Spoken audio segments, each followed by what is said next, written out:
Chapter 51. God's Care for the Poor. To promote the assembling of the people for religious service, as well as to provide for the poor, a second tithe of all the increase was required.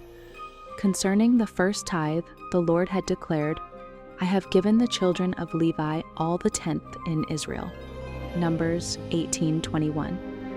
But in regard to the second he commanded, "Thou shalt eat before the Lord thy God, in the place which he shall choose to place his name there, the tithe of thy corn, of thy wine, and of thine oil, and the firstlings of thy herds and of thy flocks, that thou mayest learn to fear the Lord thy God always." Deuteronomy 14:23, 29, 16:11-14. This tithe, or its equivalent in money, they were for 2 years to bring to the place where the sanctuary was established. After presenting a thank offering to God and a specified portion to the priest, the offerers were to use the remainder for a religious feast in which the Levite, the stranger, the fatherless, and the widow should participate.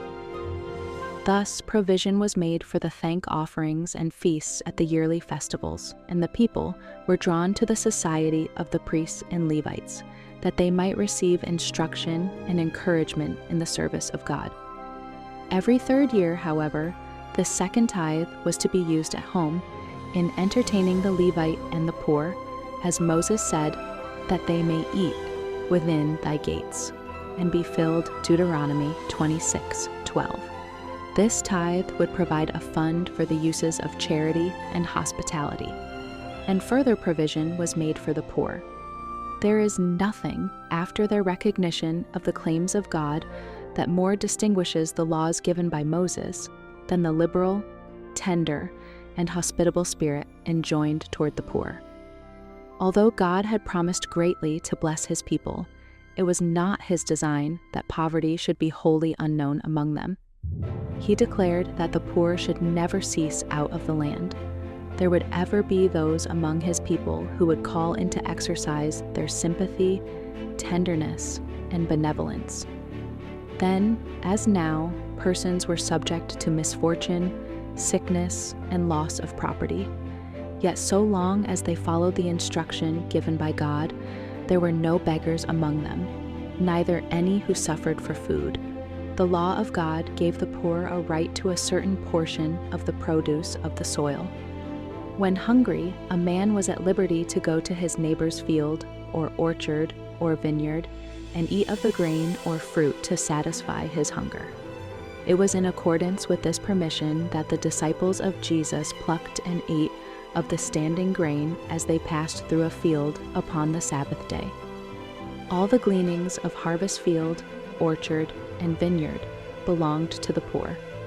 "When thou cuttest down thine harvest in thy field," said Moses, "and hast forgot a sheaf in the field, thou shalt not go again to fetch it. When thou beatest thine olive tree, thou shalt not go over the boughs again. When thou gatherest the grapes of thy vineyard, thou shalt not glean it afterward. It shall be for the stranger, for the fatherless, and for the widow. And thou shalt remember that thou wast a bondman in the land of Egypt." Deuteronomy 24, 19-22. Leviticus 19:9-10. Every 7th year special provision was made for the poor. The sabbatical year, as it was called, began at the end of the harvest. At the seed time, which followed the ingathering, the people were not to sow. They should not dress the vineyard in the spring, and they must expect neither harvest nor vintage. Of that which the land produced spontaneously, they might eat while fresh, but they were not to lay up any portion of it in their storehouses. The yield of this year was to be free for the stranger, the fatherless, and the widow, and even for the creatures of the field. Exodus 23:10-11. Leviticus 25:5. But if the land ordinarily produced only enough to supply the wants of the people, how were they to subsist during the year when no crops were gathered? For this, the promise of God made ample provision. I will command my blessing upon you in the 6th year, he said, and it shall bring forth fruit for 3 years. And ye shall sow the 8th year, and eat yet of old fruit until the 9th year. Until her fruits come in, ye shall eat of the old store. Leviticus 25, 21, 22. The observance of the sabbatical year was to be a benefit to both the land and the people. The soil, lying untilled for 1 season, would afterward produce more plentifully. The people were released from the pressing labors of the field, and while there were various branches of work that could be followed during this time, all enjoyed greater leisure, which afforded opportunity for the restoration of their physical powers for the exertions of the following years. They had more time for meditation and prayer, for acquainting themselves with the teachings and requirements of the Lord, and for the instruction of their households. In the sabbatical year, the Hebrew slaves were to be set at liberty, and they were not to be sent away portionless. The Lord's direction was, when thou sendest him out free from thee, thou shalt not let him go away empty. Thou shalt furnish him liberally out of thy flock, and out of thy floor, and out of thy winepress. Of that wherewith the Lord thy God hath blessed thee, thou shalt give unto him. Deuteronomy 15:13, 14. The hire of a laborer was to be promptly paid. Thou shalt not oppress a hired servant that is poor and needy, whether he be of thy brethren or of thy strangers that are in thy land. At his day thou shalt give him his hire, neither shall the sun go down upon it, for he is poor and setteth his heart upon it. Deuteronomy 24:14, 15. Special directions were also given concerning the treatment of fugitives from service. Thou shalt not deliver unto his master the servant which is escaped from his master unto thee. He shall dwell with thee, even among you, in that place which he shall choose in one of thy gates, where it liketh him best. Thou shalt not oppress him. Deuteronomy 23:15, 16. To the poor, the 7th year was a year of release from debt. The Hebrews were enjoined at all times to assist their needy brethren by lending them money without interest. To take usury from a poor man was expressly forbidden. If thy brother be waxen poor and fallen in decay with thee, then thou shalt relieve him, yea, though he be a stranger or a sojourner, that he may live with thee. Take thou no usury of him, or increase, but fear thy God, that thy brother may live with thee. Thou shalt not give him thy money upon usury, nor lend him thy victuals for increase. Leviticus 25:35-37. If the debt remained unpaid until the year of release, the principal itself could not be recovered. The people were expressly warned against withholding from their brethren needed assistance on account of this. If there be among you a poor man of one of thy brethren, thou shalt not harden thine heart, nor shut thine hand from thy poor brother.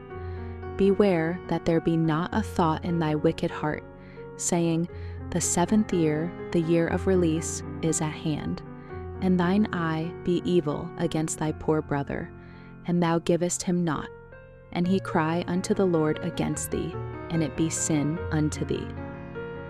The poor shall never cease out of the land, therefore I command thee, saying, thou shalt open thine hand wide unto thy brother, to thy poor, and to thy needy, in thy land, and shalt surely lend him sufficient for his need in that which he wanteth. Deuteronomy 15:7-9, 11:8. None need fear that their liberality would bring them to want. Obedience to God's commandments would surely result in prosperity. Thou shalt lend unto many nations, he said, but thou shalt not borrow, and thou shalt reign over many nations, but they shall not reign over thee.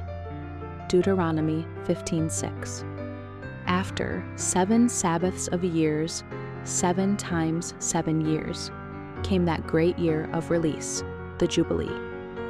Then shalt thou cause the trumpet of the Jubilee to sound, throughout all your land. And ye shall hallow the 50th year, and proclaim liberty throughout all the land unto all the inhabitants thereof. It shall be a jubilee unto you. And ye shall return every man unto his possession, and ye shall return every man unto his family. Leviticus 25, 9-10. On the 10th day of the 7th month, in the day of atonement, the trumpet of the Jubilee was sounded. Throughout the land, wherever the Jewish people dwelt, the sound was heard, calling upon all the children of Jacob to welcome the year of release. On the great day of atonement, satisfaction was made for the sins of Israel, and with gladness of heart the people would welcome the Jubilee. As in the sabbatical year, the land was not to be sown or reaped, and all that it produced was to be regarded as the rightful property of the poor. Certain classes of Hebrew slaves, all who did not receive their liberty in the sabbatical year, were now set free. But that which especially distinguished the year of Jubilee was the reversion of all landed property to the family of the original possessor. By the special direction of God, the land had been divided by lot. After the division was made, no one was at liberty to trade his estate. Neither was he to sell his land unless poverty compelled him to do so. And then, whenever he or any of his kindred might desire to redeem it, the purchaser must not refuse to sell it. And if unredeemed, it would revert to its first possessor or his heirs in the year of Jubilee. The Lord declared to Israel, "The land shall not be sold forever, for the land is mine, for ye are strangers and sojourners with me." Leviticus 25:23. The people were to be impressed with the fact that it was God's land which they were permitted to possess for a time, that he was the rightful owner, the original proprietor, and that he would have special consideration made for the poor and unfortunate. It was to be impressed upon the minds of all that the poor have as much right to a place in God's world as have the more wealthy. Such were the provisions made by our merciful Creator to lessen suffering, to bring some ray of hope, to flash some gleam of sunshine into the life of the destitute and distressed. The Lord would place a check upon the inordinate love of property and power. Great evils would result from the continued accumulation of wealth by one class and the poverty and degradation of another. Without some restraint, the power of the wealthy would become a monopoly, and the poor, though in every respect fully as worthy in God's sight, would be regarded and treated as inferior to their more prosperous brethren. The sense of this oppression would arouse the passions of the poorer class. There would be a feeling of despair and desperation which would tend to demoralize society and open the door to crimes of every description. The regulations that God established were designed to promote social equality. The provisions of the sabbatical year and the Jubilee would, in a great measure, set right that which, during the interval, had gone wrong in the social and political economy of the nation. These regulations were designed to bless the rich no less than the poor. They would restrain avarice and a disposition for self-exaltation, and would cultivate a noble spirit of benevolence, and by fostering goodwill and confidence between all classes, they would promote social order, the stability of government. We are all woven together in the great web of humanity, and whatever we can do to benefit and uplift others will reflect in blessing upon ourselves. The law of mutual dependence runs through all classes of society. The poor are not more dependent upon the rich than are the rich upon the poor. While the one class ask a share in the blessings which God has bestowed upon their wealthier neighbors, the other need the faithful service, the strength of brain and bone and muscle that are the capital of the poor. Great blessings were promised to Israel on condition of obedience to the Lord's directions.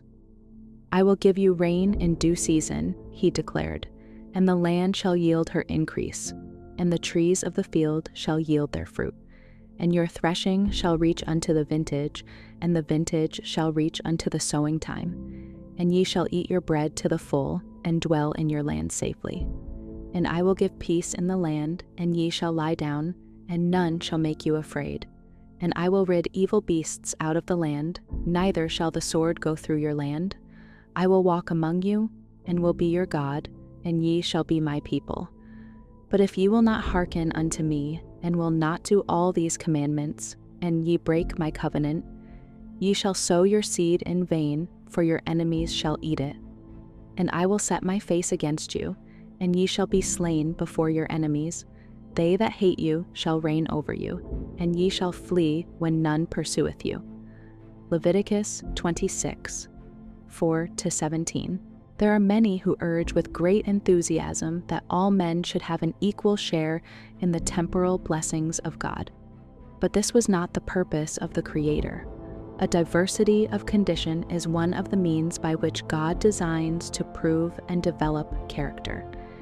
Yet He intends that those who have worldly possessions shall regard themselves merely as stewards of His goods, as entrusted with means to be employed for the benefit of the suffering and the needy.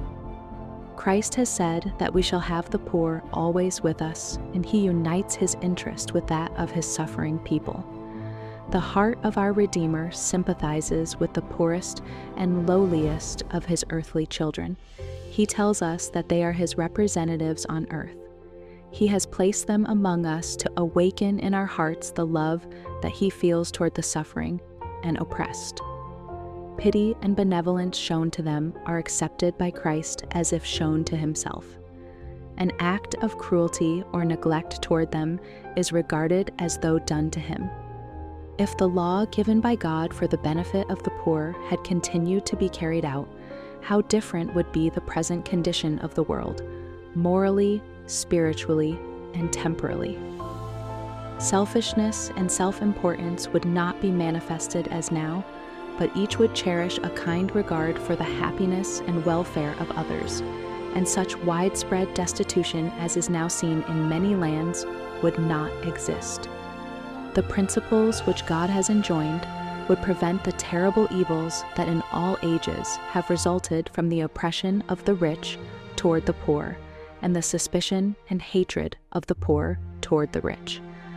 While they might hinder the amassing of great wealth and the indulgence of unbounded luxury, they would prevent the consequent ignorance and degradation of tens of thousands whose ill-paid servitude is required to build up these colossal fortunes. They would bring a peaceful solution of those problems that now threaten to fill the world with anarchy and bloodshed.